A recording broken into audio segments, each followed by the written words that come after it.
Assalomu alaykum gruppadagilar. Mana bugun 3-noyabr 2025-yil Buxoro viloyati. Mana bu sortimiz shilqunchik deb nomlanadi. G'arb seleksiyasi. Doni qattiq, go'shtlik, suv kam, qarsildoq shilqunchik deb nomlangan. Haligacha tokda osilib turibdi mana.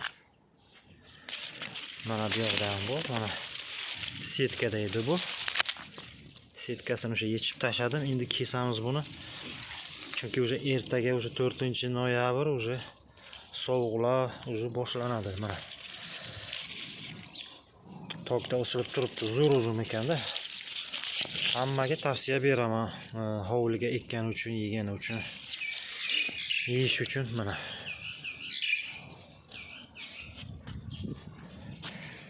Mana uni kesdim mana. İçi mana bana. İçine ko'rinyaptimi yo'qmi sizda? Rudimenti ham bor. Kichkina rudimenti.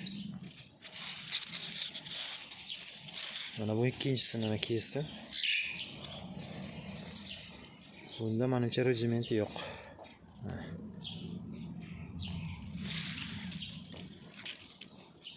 Suv kam. Go'shtli, qarsildoq, qattiq, doni qattiq.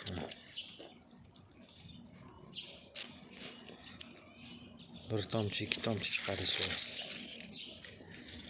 Xullas hammaga tavsiya beraman.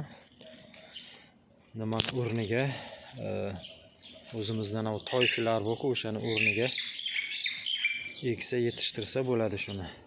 Saqlashga ham zo'r ekanda, ham transportabilnost ham zo'r ekan. To'kilishi qiyin.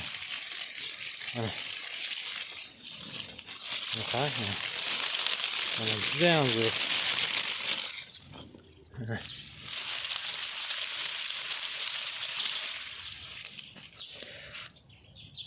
Xullas, shunaqa ma'lumot.